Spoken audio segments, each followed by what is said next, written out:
పాఠశాలను పుస్తకం చేస్తున్నాము. మేడం మేడం మరి చూసుకొని వేసుకోకండి కాబట్టి ఏమిస్తుంది Telugu madam okay Telugu madam కూడా ఆహ్వానిస్తున్నాము. మరోసారి ఈరోజు మీరు కూడా ఆహ్వానిస్తున్నాం. తర్వాత మిత్రులు మీరు కూడా అంటే కానీ మీరు రావడం ఎందుకంటే మీరు కూడా ఎక్కడ తెలియదు నాకు ఏమనుకోదు. రాజు గారిని కూడా వేదిక మీద ఆహ్వానిస్తున్నాం. ఇంకా ఇక్కడ తల్లిదండ్రులు కూడా ఎందుకంటే స్వాతంత్ర దినోత్సవం గొప్పతనం ఇక్కడ వస్తున్నటువంటి పేరెంట్స్ అందరికీ కూడా దయచేసి మీరందరూ లోపలికి రావాలా. మీరందరూ కూడా ఈ స్వతంత్ర వేడుకల్లో పాల్గొనాల్సిందిగా కోరుతున్నాము. రాబోయే sir Telugu madam you are welcome to and attention of the Telugu madam. You are not listening my voice. Please come on madam.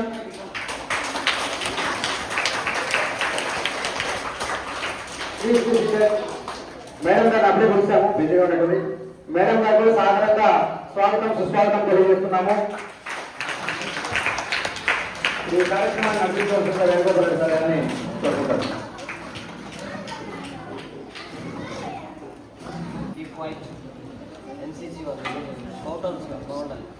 స్వాతంత్ర దినోత్సవ శుభాకాంక్షలు.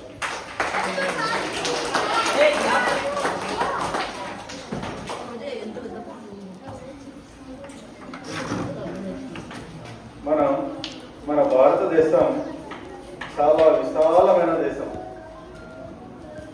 ఎంత విశాలమైన దేశం అంటే ఈరోజు అనేక దేశాలుగా ఏర్పడినటువంటి పాకిస్తాన్, ఆఫ్ఘనిస్తాన్, కాందహార్, కాబూల్, అక్కడ నుంచి ఇక్కడ బంగ్లాదేశ్, భూటాన్ ఇవన్నీ కూడా ఒక పెద్ద భారతదేశం లాగా ఉండేది. ఒకే పరిపాలన కింద ఉండేది. మనలోని అనైక్యత, అసమగ్రత, అనేకమైనటువంటి కట్టుబాట్ల వల్ల మనలో ఉన్నటువంటి అనైక్యతను సొమ్ము చేసుకుంటూ మన దేశంలో ఉన్న సంపదను దోచుకోవాలని అలెగ్జాండర్ గారి నుంచి ఈరోజు మొన్న అంటే దాదాపు 79 ఏళ్ల క్రితం ఇక్కడ నుంచి వెళ్ళిపోయినటువంటి బ్రిటిష్ వారి వరకు ఈ దేశం మీద ఒక శీతకం ఏమంటే ఆ దేశంలో మనం దోచుకోవాల్సింది, సంపాదించుకోవాల్సింది, వ్యాపారం చేసుకోవాల్సింది చాలా ఉంది. ఆలోచించి గ్రీక్ సామ్రాజ్యం రోమన్ చక్రవర్తి అయినటువంటి అలెగ్జాండర్ నుంచి మన దేశం మీద దండయాత్రలు చేస్తూనే ఉన్నారు. అలాగే తుర్కమెనిస్తాన్, ఆఫ్ఘనిస్తాన్, తుర్కమెనిస్తాన్ నుంచి అనేక మంది మన దేశం పైన దండయాత్రలు చేశారు.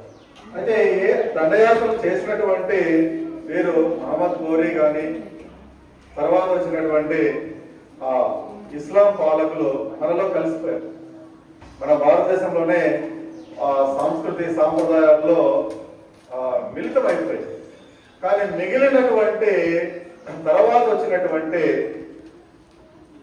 ఈ బ్రిటిష్ వారు మాత్రం వారి జాతిని ప్రత్యేకంగా ఉంచుకుంటూ ఆ జాతి మాత్రమే ఔన్నత్యం, ఆ జాతి ఔన్నత్యం కోసం మాత్రమే వారు మన భారతదేశాన్ని దోచుకుంటూ మన దేశంలో ఉన్న సంపద అంతా తీసుకెళ్లిపోయారు. సంపద అంటే డబ్బు బంగారమే కాదు, మన దేశంలో విలువైనటువంటి ఆహార పదార్థాలు పండుతాయి. ఆహార పదార్థాల చలి దేశాలలో చాలా అవసరం, ఆ స్పైసెస్ ముఖ్యంగా. సో అలాగే ఇక్కడ ఉన్నటువంటి ఖనిజ సంపదను కూడా దోచుకుంటూ వెళ్ళిపోయారు. సో ఇలా దోచుకుంటూ పోతున్నటువంటి క్రమంలో మనం ఏమవుతుంది, మన ఇంట్లో దొంగ పడితే ఏం చేస్తామో తిరగబడతాం. చాలా లేటుగా గ్రహించినటువంటి మన భారతీయులు తిరగబడ్డారు. అంటే ఈస్ట్ ఇండియా కంపెనీ వచ్చిన తర్వాత వారు ఉన్నది ఒకే ఒక ఉదాహరణ, మన ఐక్యతకు ఒక ఉదాహరణ చెప్తాను. బెంగాల్ నవాబు మీర్ జాఫర్ అనేవాడు. సో ఇక్కడ బెంగాల్ నవాబు పైన దండయాత్ర చేసినటువంటి మొదట్లో ఏం చేశాడంటే బెంగాల్ నవాబు ఒక 50 మంది బ్రిటిష్ సైనికుల్ని అక్కడ అనుమతి లేకుండా సముద్ర తీరంలో గుడారాలు వేసి వాళ్ళు ఉద్దేశంతో 50 మంది సైనికులు తీసుకొచ్చి ఒక చాలా చిన్న గది, చీకటి గది అంటారు, ఒక తక్కువ ప్రదేశంలో ఒకరి మీద 50 మందిని. సో 50 మంది పొగలు తెల్లవారు చూస్తే కేవలం 2-3 సైనికులు పట్టుకున్నారు. దాన్ని బ్లాక్ హోల్ ట్రాజడీ అంటాం. అప్పుడు బ్రిటిష్ ప్రభుత్వము గడగడలాడిపోయింది. అంటే అప్పుడు బ్రిటిష్ ప్రభుత్వం కాదు కానీ అక్కడ ఈస్ట్ ఇండియా కంపెనీ ఉండేది. మొత్తం ఉంది. 50,000 మంది సైనికులు కోటలో ఉన్నారు. అంతేకాకుండా ఎలాంటి సైనికులు ఉన్నారంటే ఒకవేళ గన్నుతో కాలిస్తే ఆ పూట మీద పడకుండా కత్తిని చెప్పగలిగే అంత శక్తివంతమైన సైన్యం ఉంది లోపల. ఉంటే ఎవరు గెలుస్తారని ఆలోచించండి మీరు. 50,000 మంది సైనికులు ఒకవైపు, 5,000 మంది సైనికులు ఒకవైపు. 50,000 మంది గెలుస్తారు కదా. అందులో కోట కూడా ఉంది అడ్డము. వాడు ఏమన్నా ఫిరంగులు వేసి కాల్చినా కూడా కోట బద్దలు అవ్వదు, అంత స్ట్రాంగ్ గా ఉంది కోట. మళ్ళా కందకాలు కలగారు చుట్టూ. అలాంటి కోట ఉండి 50,000 మంది సైనికులతో పాటు హార్స్ రైడర్స్, అలాగే మన ఎలిఫెంట్ రైడర్స్, వీళ్ళంతా ఈ సైన్యం ఇంకా ఉంది. కేవలం ఒక 50 ఏనుగులు పంపిస్తే తొక్కి చంపేస్తారు. అలాంటిది ఎవరు ఓడిపోయారంటే మన బెంగాల్ నవాబు ఓడిపోయారు. దానికి కారణం ఏంటంటే మనలో మనకు ఐక్యత లేదు. అక్కడ ఉన్నటువంటి సైనికాధ్యక్షుడికి ఒక ఎర ఇస్తారు. వాడు మీరు సైన్యం మా మీదకి రాకపోతే మేము స్వాధీనం చేసుకుంటాం కోట, బెంగాల్ నవాబు నువ్వే. కాబట్టి వీడు ఆశపడిపోయినాడు, బెంగాల్ నవాబు నువ్వే, ఇంకా ధనము ధాన్యం ధనం ఇంకా ఇస్తాం. సో ఎప్పుడైతే ఇలాంటి ఆశకు లొంగుతామో, ఇలాంటి కుయుక్తులకు లొంగుతామో, అప్పుడు పతనం ప్రారంభం. ఇలా భారతదేశం వారి బ్రిటిష్ వారి కన్సర్న్లోకి వెళ్ళిపోయింది. లేకపోతే బెంగాల్ కనుక బలంగా నిలబడి ఉంటే ఎప్పటికీ బ్రిటిష్ చేతుల్లోకి వెళ్ళేది కాదు. సరే, ఇలా చెప్పుకుంటూ పోతే చాలా ఉంది. సో దీన్ని బట్టి నీకు ఏమర్థమైంది? ఐకమత్యంగా ఉండాలి. ఎలా ఉండాలి? ఎవరైనా అవకాశం ఇస్తే, ఒంటికి అవకాశం ఇస్తే ఇంట్లో వాళ్ళందరినీ వెళ్ళగొట్టినట్టు మన దేశంలో ఉండే వాళ్ళు కూడా వెళ్ళగొడతారు. కాబట్టి ఐకమత్యంగా ఉండేందుకు ప్రయత్నం చేయండి. ఓకే, స్వతంత్ర దినోత్సవం గురించి నేను చెప్తూ ఉంటే నాకు ఇంకా వస్తూనే ఉంటాయి. మన ఈశ్వర్ నాయుడు గారు ఒక చిన్న మెసేజ్ ఇవ్వాల్సిందిగా కోరుతున్నాను. అందరికీ తల్లిదండ్రులకి, పిల్లలకి, ప్రధానోపాధ్యాయులు గారికి, మిగతా టీచర్లందరికీ శుభాకాంక్షలు తెలుపుకుంటున్నాను. సో ఈరోజు మనము 79 సంవత్సరాలు అయిపోయింది. అంటే 79 సంవత్సరాల కన్నీళ్లు, అవమానాలు, చావులు ఇవన్నీ కూడా వాళ్ళకి తెలిసి ఉంటాయి. సో మనకు మన ఉపాధ్యాయుల ద్వారా, తల్లిదండ్రుల ద్వారా, మాధ్యమాల ద్వారా తెలుస్తాయి. సో ఇప్పుడు మన బాధ్యత ఏమి? మీరంతా పిల్లలు, మన బాధ్యత ఏమి? ఇక్కడ ఈ స్వాతంత్రం వచ్చింది, దీన్ని మనం ఎలా సద్వినియోగం చేసుకోవాలా? ఈరోజు మనం పోరాటాలు చేయాల్సిన అవసరం లేదు. నిజమా? ఎవరన్నా స్వాతంత్ర పోరాటంలో పాల్గొనాలా? ఈరోజు లేదు కదా. అందరికీ స్వేచ్ఛా స్వాతంత్రం ఉంది కదా, వాక్ స్వాతంత్రం ఉంది కదా, సో ఎక్కడికి పోవాలనుకున్న స్వాతంత్రం ఉంది కదా. సో ఇట్లాంటప్పుడు మనది బాధ్యతలేమి? సో విద్యార్థులుగా మీ బాధ్యత ఏమి? పిల్లల్ని పోషించడము, వాళ్ళకి కావాల్సిన సాధారణ సౌకర్యాలు కల్పించడము, స్కూలుకు పంపించడము. సో మరి విద్యార్థులుగా మీ బాధ్యత ఏమి?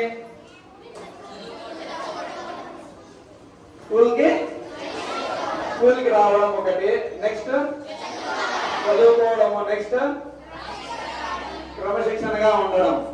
మరి ఈరోజు ఎంతమంది క్రమశిక్షణగా ఉంటున్నారు? అందరూనా? నేర్చుకోండి అయితే.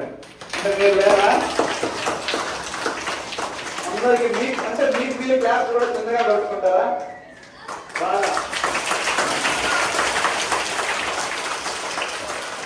ఇప్పుడు మన బాధ్యతలు విధులు ఏమంటే ప్రధానోపాధ్యాయులను గౌరవించడం, మనకన్నా వయసులో ఎవరైతే పెద్దలు ఉన్నారో వాళ్ళని గౌరవించడం, మన వాక్ అనేది చాలా శుద్ధంగా ఉండాలా. ఉంది కానీ మెరుగుపరచడం అంటే ఏంటి? అభివృద్ధి చేయాలా. అభివృద్ధి అంటే ఇప్పుడుండే మాటలు ఏవైతే మాట్లాడుకున్నామో మనము ఉపాధ్యాయులను చూసి, మన టీచర్స్ చూసి వాళ్ళు ఏమైతే మాట్లాడుతున్నారో కొద్దిగా మారాల. తల్లిదండ్రులు కూడా అంతే. సో పిల్లల ముందర ఇక్కడ తల్లిదండ్రులు చాలా మంది రాలేదు, వచ్చుంటే కొంచెం బాగుండేది. పిల్లల ముందర ఎటువంటి మాటలు మాట్లాడాలా, ఎటువంటి ప్రవర్తన ఉండాలా, ఇవన్నీ కూడా ఇక్కడ ఈ పరిసర ప్రాంతాల్లో చాలా తక్కువ ఉన్నాయి నేను గమనించిన కానీ. సో కాబట్టి మీరు అలానే ఉంటున్నారు అనమాట.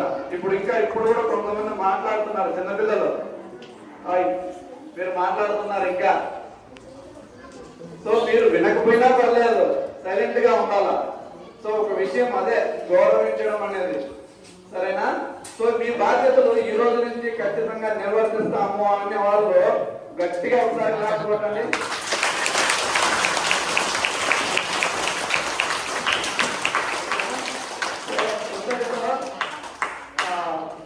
సమాప్తం అన్నమాట. సో మీరు మీ బాధ్యత ప్రతిరోజు స్కూల్కి రావడం, స్కూల్కి వచ్చిన తర్వాత క్రమశిక్షణ, చదువు, పెద్దలను గౌరవించడం, ఈ విధులు అనేటివి ఖచ్చితంగా చేయాల్సి ఉంటుంది అనమాట.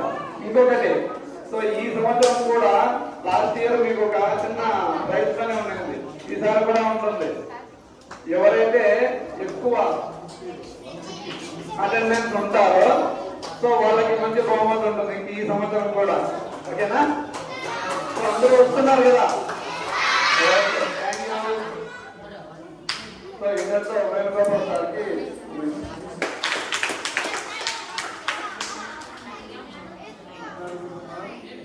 వీడియో తీరు మాట్లాడితే వీడియో తీరు.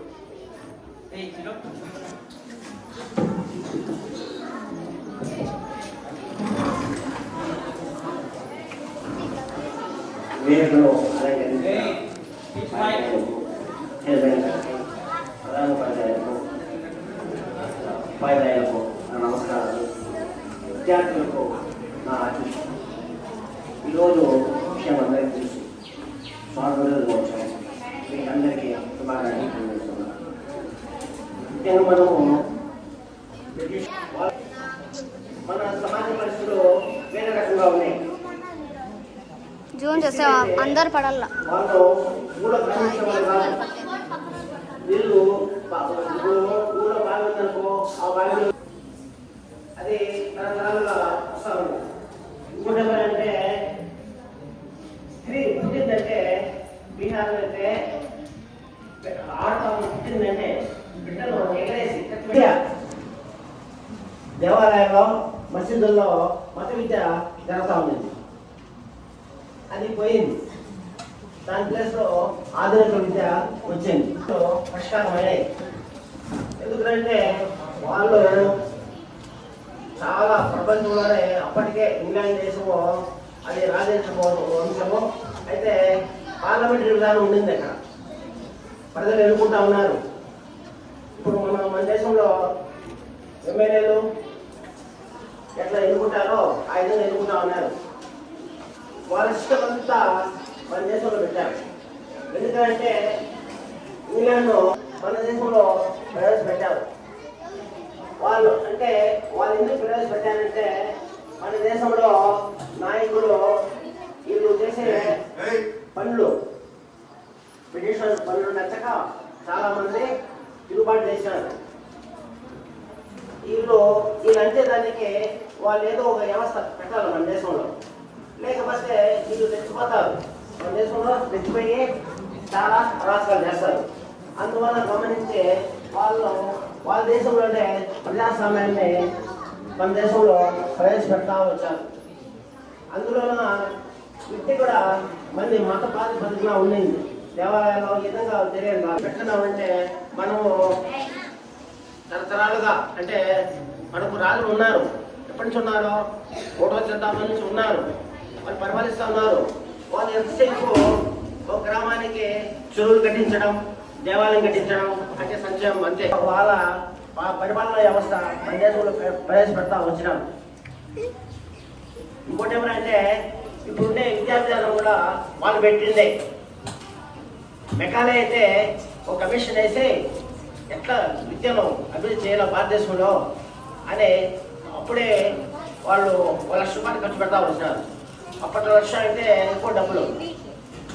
వాళ్ళు పెట్టిన విధానమే ఇప్పటికీ అమలవుతానే ఉంది. వాళ్ళు పెట్టుకున్నామంటే మనము ఏ దేవాలయాలకు ఏ మసీదుకు పోయి చదువుకునేవాళ్ళం. ఆ వ్యవస్థ అట్లా కంటిన్యూ అయ్యింది. వాళ్ళు రావడంతో విద్యా విధానంలో చాలా మార్పులు వచ్చాయి. పరిపాలన వ్యవస్థలు కూడా కొంత ప్రాంతాన్ని ఆక్రమించుకొని ఇది నా ప్రాంతం కలుపుకున్నాం. బ్రిటిష్ వాళ్ళు వాళ్ళ వ్యవస్థ మన దేశంలో ప్రవేశించారు. దాన్ని విస్మరిద్దాం అంటే ఆయన అందరినీ ఉత్తగించి అన్ని ప్రాంతాల్లో దేశంలో కలుపుతాడు. అయితే జూనాగఢ్, కాశ్మీర్, హైదరాబాద్ వీళ్ళు ఒప్పుకోరు. మేము స్వతంత్ర రాజుగానే ఉంటాం, మేము ప్రజలు పరిపాలిస్తాం గట్టిగా ఉంటారు. సురేంద్ర అప్పుడు సాధన వచ్చింది. అప్పుడు మన దేశంలో ఈ దేశాన్ని నేను హైదరాబాద్లో భారతదేశంలో ప్రజలకు ఇష్టపడటం లేదు. నాకు సహాయం చేయండి.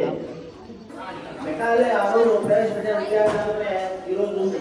అదే కొనసాగానే ఉంది. కొద్ది మార్పులతో మనము చదువుకుంటున్నాం. ఆ వ్యవస్థ అంటే కంటిన్యూ అయ్యింది. కాబట్టి అందువలన వాళ్ళు మన దేశంలో రావడంతో రైలు ప్రవేశపెట్టారు. ఆ రైలు ఎందుకు పెట్టారంటే వాళ్ళ స్వాతంత్రం కోసం పెట్టారు. ఆయన అది ఒక మంచిదైంది. మన దేశానికి చాలా మంచిదైంది. అన్ని వ్యవస్థలు అంటే ఇప్పుడుండే వ్యవస్థలన్నీ అంటే ఇంత అభివృద్ధి చెందలేదు. కొద్ది మార్పులతో పడవలు, రైళ్ళు, బస్సులు అంటే ఇప్పుడు బస్సులు కాదు, అప్పుడు వేరే బస్సులు ఉన్నాయి. కాబట్టి వాళ్ళు రావడంతో మన దేశంలో అభివృద్ధి చెందిందని అనుకుంటున్నా. అయితే వాళ్ళ స్వార్థం అంటే ఏది తీసిన వాళ్ళు నీ కాకుండా ఉండడం అట్లా వాళ్ళు చేరేస్తున్నారు. అది మన దేశంలో ఉండే వాళ్ళకు నచ్చలేదు. ఈ దేశంలో డబ్బు ఈ ప్రజల కోసం పెట్టాలా కానీ వాళ్ళ దేశం తీసుకోవడం ఏంటి అని భావించి చాలా మంది తిరుగుబాటు చేస్తారు. ఆయన ఏంటి భారతదేశానికి స్వాతంత్రం ఇచ్చేద్దాం, వీళ్ళు చాలా మంది తిరుగుబాటు చేస్తున్నారు, నాయకులు ఎక్కువ అయినారు అనేది వాళ్ళు కూడా నచ్చక వాళ్ళు మన దేశానికి స్వాతంత్రం ఇస్తారు. అయితే వాళ్ళు ఒక టెస్ట్ పెడతారు. టెస్ట్ అంటే మీరు ఒక మాట అంటాడు, ఏమంటే ఆ మాట